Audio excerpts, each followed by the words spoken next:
Saudara-saudari, marilah kita mendengarkan renungan dengan judul Hidup dalam Kebenaran yang berdasarkan pada Injil Markus bab 8 ayat 15. Lalu Yesus memperingatkan mereka, katanya, "Berjaga-jagalah dan awaslah terhadap ragi orang Farisi dan ragi Herodes." Dalam nama Bapa dan Putra dan Roh Kudus. Amin. Saudara-saudari terkasih dalam nama Tuhan Yesus Kristus, kita tentu sudah terbiasa melihat dan juga menikmati panganan yang namanya roti. Dalam pembuatan roti itu dicampurkan ragi.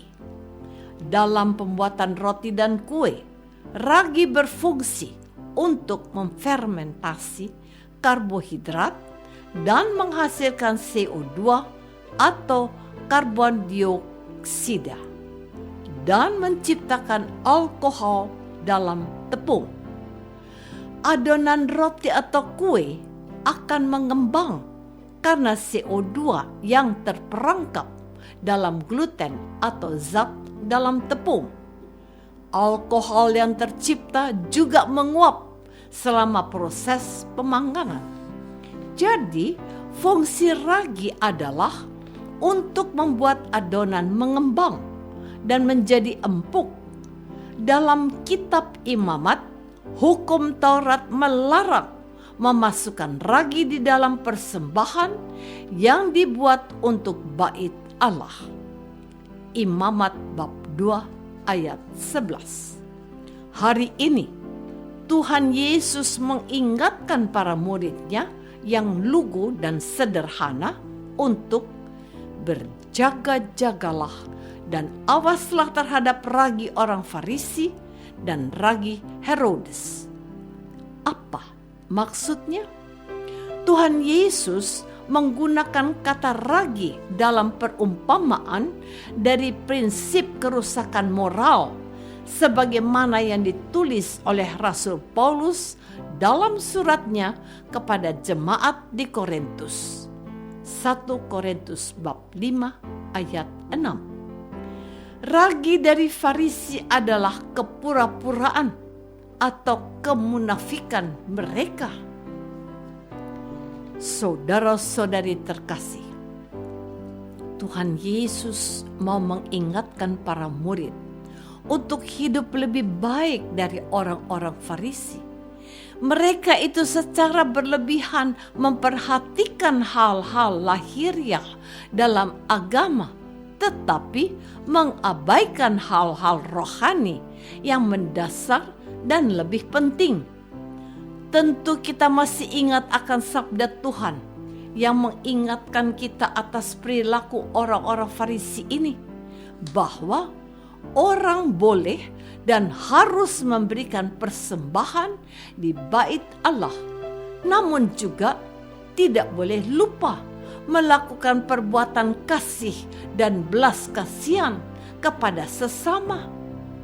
Inilah firman Tuhan.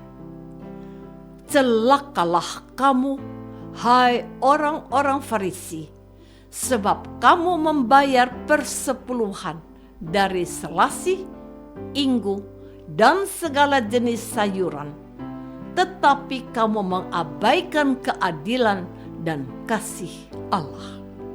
Yang satu harus dilakukan dan yang lain jangan diabaikan. Demikian pula Tuhan Yesus mengingatkan para murid terhadap jebakan ragi Herodes, yaitu bahwa mereka dapat dibebaskan dari semangat keduniawian yang dikuasai dengan kesenangan dan ambisi politik. Hidup ini memang menyenangkan, tetapi janganlah dikuasai oleh kenikmatan yang disebut hedonisme. Hidup ini perlu ditata dan diusahakan menjadi baik, tetapi janganlah berlebihan, sehingga terjebak pada kekuasaan yang sesat, sehingga memperkosa hak-hak orang lain. Herodes telah mengambil nyawa Yohanes Pembaptis, padahal dia menyebarkan kebenaran.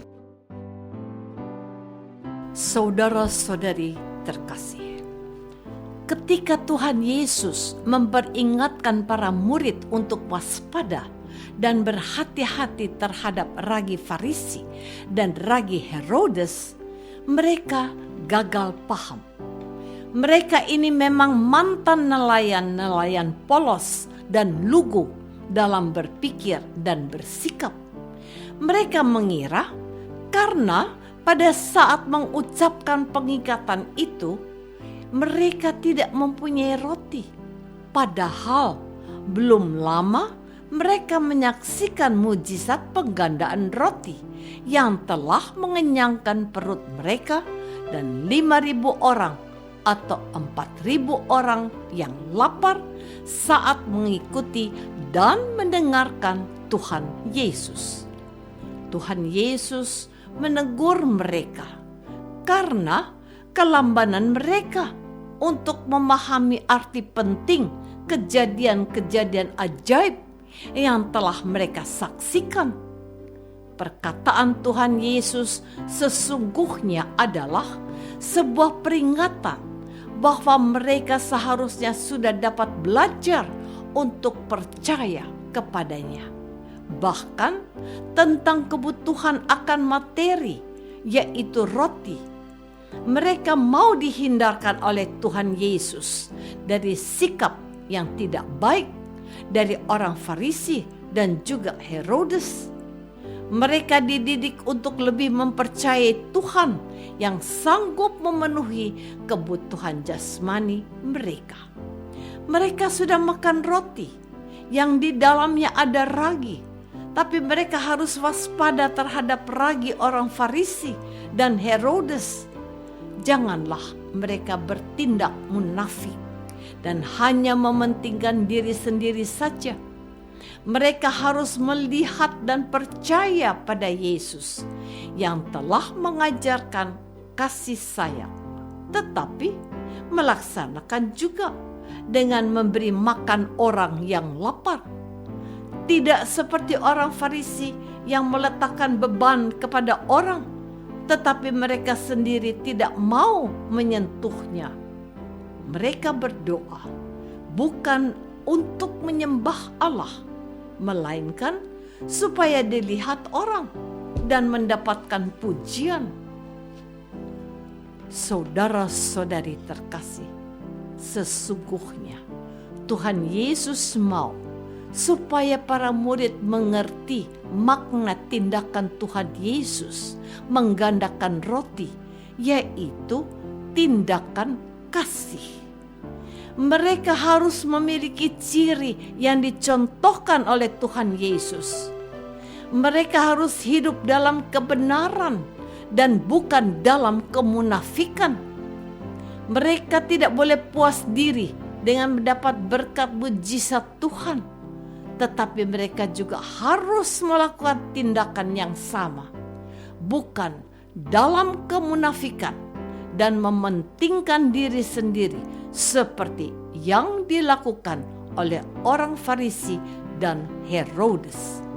Itulah pesan utama Yesus hari ini untuk kita semua.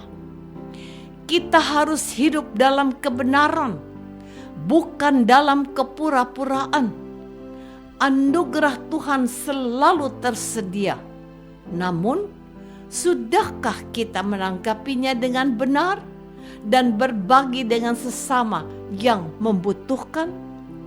Tuhan Yesus mengingatkan kita semua dewasa ini agar kita percaya kepadanya sebagai Tuhan yang peduli pada kita, dan agar kita juga tidak hidup dalam kepura-puraan, melainkan tampil terengginas dan menjadi orang yang bermanfaat bagi sesama, sebagaimana Kristus telah berbuat.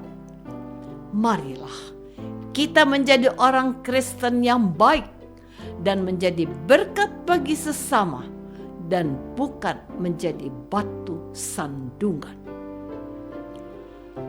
Apakah aku telah melakukan tindakan yang benar dan menjadi berkat bagi sesamaku? Marilah kita berdoa.